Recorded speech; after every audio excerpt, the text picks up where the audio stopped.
Alright everybody, welcome back to the channel. Today we are looking at the Cloud Stinger Core headset. And it's important to note that the Cloud Stinger Core headset is not the same as the Cloud Stinger.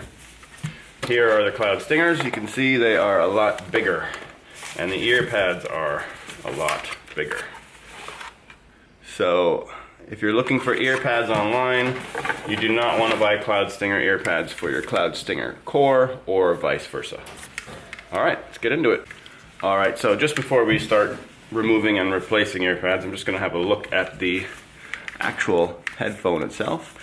You can see that the ear pad has a skirting on the back, right there, and that little skirting goes onto the headphone by slotting into this little slot here. You can see it has like a little face here. It goes around these edges and hugs to the headphone. So that's how it attaches and stays stuck on. Now the actual ear pad itself is a bit different compared to the Stinger ear pad because it has a plastic rim on the inside that goes around underneath this skirting. Now that, you can see it right here. It's a little bit, you can feel it. This is super annoying. It makes it harder to install this way, whereas with the Stinger ear pad, it doesn't have that at all. It just has the actual skirting and it goes on much easier. So it's the same type of installation, but it is going to be a bit harder, so you'll probably need a couple more attempts. Alright, so the way the ear pad peels off is nice and simple.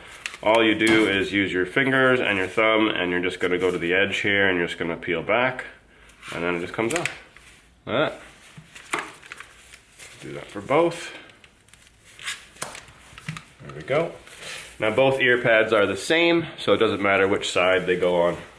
Right, so the first thing we want to do is we want to get the lip up here kind of ready to be installed. And what we're going to do is just fold it over a bit and make it a bit more pliable. You can pull on it like this, going round.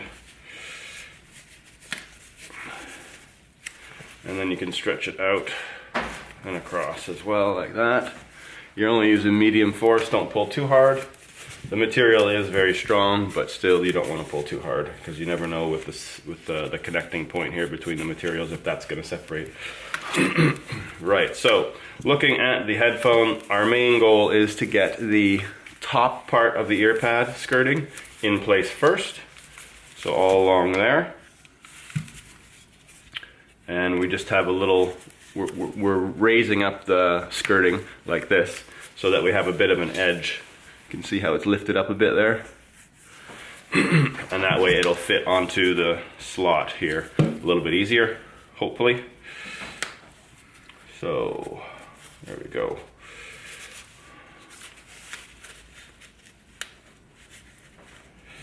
Right, so I've got the top half in, you can see there, right there.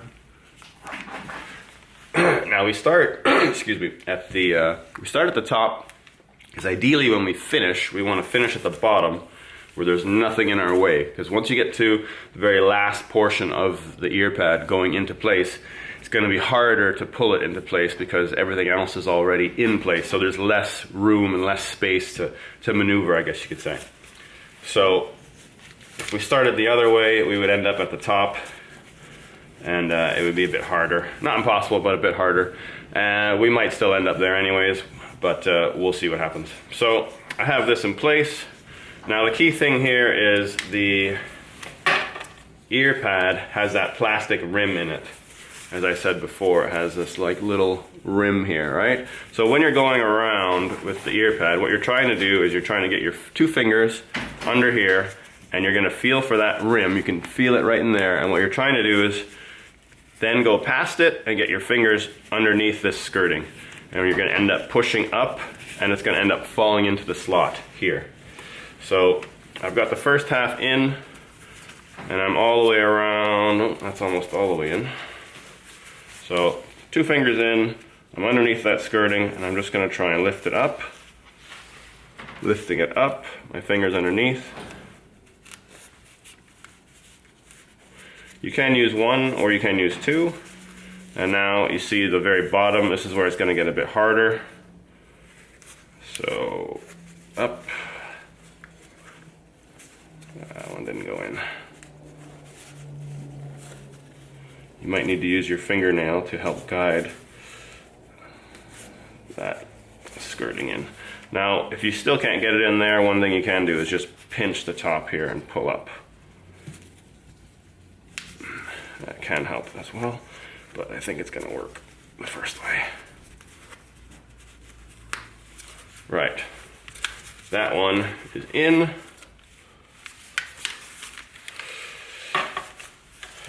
All right, ear pad number 2, same thing. Let's fold over the top first.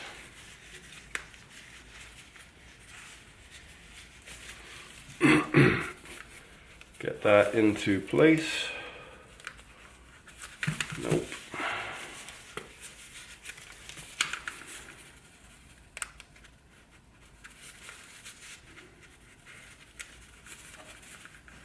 Okay, that's in place. Let's start going around.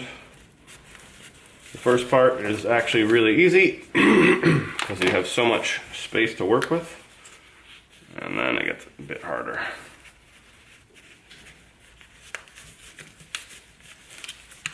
All right. So you might end up with something like this where the material hasn't gone in completely, right there. And then you just use your fingernail. You can poke it in, or you can just rotate the ear pad like that, and it should wiggle its way into place.